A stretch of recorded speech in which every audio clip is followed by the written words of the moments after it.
it's one of the biggest trade deals you'll ever see. سنتحدث عن التجارة ولقد قمنا بصفقة ممتازة البارحة مع اليابان، صفقة جيدة بالنسبة للمزارعين حتى بالنسبة للتجارة الرقمية، وهذه الصفقة سيستفيد من الجميع. إذن الصفقة التي عملناها بالأمس مع اليابان هي صفقة ممتازة جدا ونحن سعداء بها، وأعتقد أن الجميع سيكون سعيد بها. And my only problem, Mr. President, is when we make a really big and really great trade deal like with Japan yesterday, the media never writes about it. They never write about it.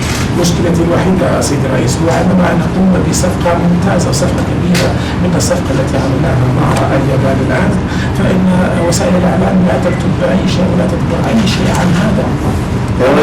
They only like to write about the bad things. يريدون أن يكتبوا. And there aren't too many of them. There aren't too many of them. ليس هناك أشياء سيئة كثيرة. Okay.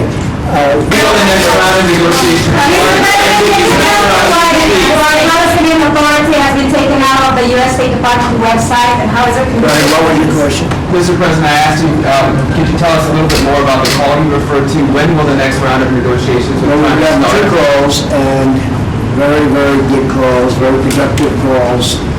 They mean business. They want to be able to make a deal.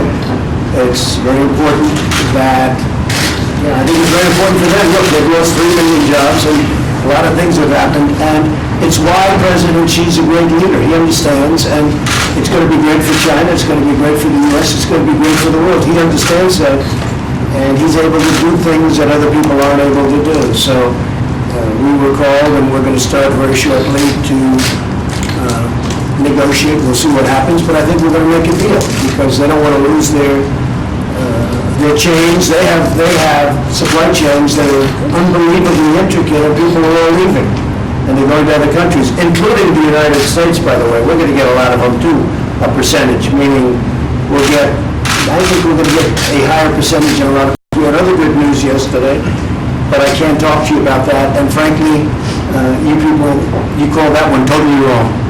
You have that one figured as wrong as you can figure it. But we had some other good news yesterday. Are you speaking to President Xi directly? I don't want to say, I can't comment on Do you have that. any response to Prime Minister Reid being here yesterday? Were you surprised that he was here? No, And can you talk about, do you meet with him anywhere from this government? I don't want to comment on that, but he was here, and we'll see what happens with Iran. But you called it wrong in the media yesterday. But Mr. I want you to at least tell you when you call it, and I'll tell you when you call it right too, which isn't too often. Some allies, they were saying that it was disrespectful for Macron to invite Zarif. No, just the disrespectful to the U.S. No. You don't feel that way? He asked my approval. President Macron asked my approval in France. It was straight up, no, we're not finished yet.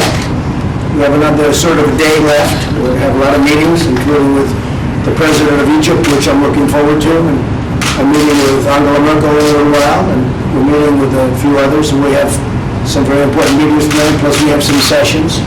And then we'll have a news conference if you so choose.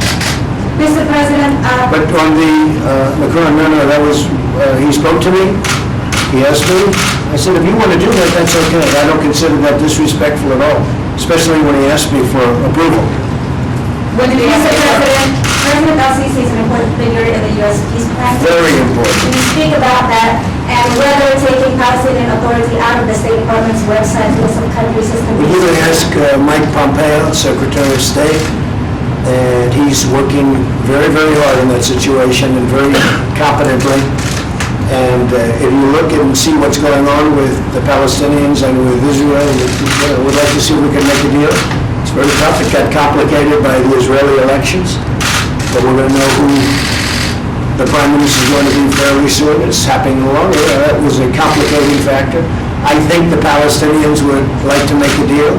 As you know, I cut off most funding to the Palestinians. I appreciate paying a fortune of money, $750 million. They pay, and they'd be treated with disrespect, but they keep paying. This went on for years. So I don't believe in that. We cut off their funding, a lot of it, and we'll see what happens. But I think they want to make a deal, the Palestinians, and I think Israel would like to make a deal too. I think people got, I think he always wants to fight. confident that it's going to be released right after the Israeli election? Oh, I don't, you mean the deal? But everybody says that that's a deal that can't be made. They always refer to that deal. Israel and the Palestinians, there's tremendous hatred for many, many.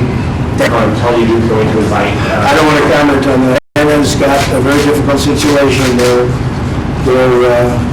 strong. We're not looking for regime change. You've seen how that. Let's let them be rich. Let's let them do well if they want, or they can be put in the rent. Timing, we're going to talk about the length of the agreement, which, as you know, it expires in a very short period of time. I mean, the agreement that President Obama made, you'd like to have 100 finance minister. Which one? Who's that? Explain. From your Well, perspective. we'll see what happens. You know, the treasurer is here right now, and we are the largest economy by far in the world. When I became president, we were ahead of it. We've picked up $20 trillion in worth, and China has lost 20, 25, 30 trillion. The economy now would have been overtaken by China. And all these clowns that are sitting on television that have been running this government for many years, that have been taken to the... I have great respect for the fact that China called, they want to make a deal. I have great respect, and we understand. But that's a great thing, deal, and I think that's a very positive step. On yesterday, and I knew everything he was doing, and I approved whatever he was doing, and I thought it was fine, and it's going to be a great thing for Iran. They have a great potential. Iran has great potential, and I don't think North Korea wants to blow it, because if they blow it, it won't be good. You didn't want to meet with Zarif, but did you send a message to him on Iran? I don't want to comment on that. I can't comment. Are you looking at The digital tax, and what's the status of that? we're negotiating right now. Exactly, Ron, sir. Are you willing to waive oil sanctions in order to get Iran to the table? I'm not going to tell you what I'm willing to do, but Iran has a chance to really build themselves up and be a very, not in the last year and a half, 2 years, because they can't spend like they used to spend. They took President Obama's $150 billion, a very special nation. I hope that's true. Mr. President, can you do this? Well, you have to understand, he's millions of cars, they have for many years. They're essentially not taxed. So they send them in from Japan, they're essentially not taxed. And my first step with Japan was to say, building plants in the United States. With Prime Minister Abe. So I don't think we have to use the cards. But the ultimate card is they send us millions and millions of cars. Essentially, it's 2.5%, but there's ways of getting around it. Essentially, not, yeah, he's going to make the deal. I feel pretty certain about that. That's what I do. We're the big piggy bank president that understood this. And we never had an administration or trade negotiators that understood it. Are you planning to eventually take off the 2.5% auto tax?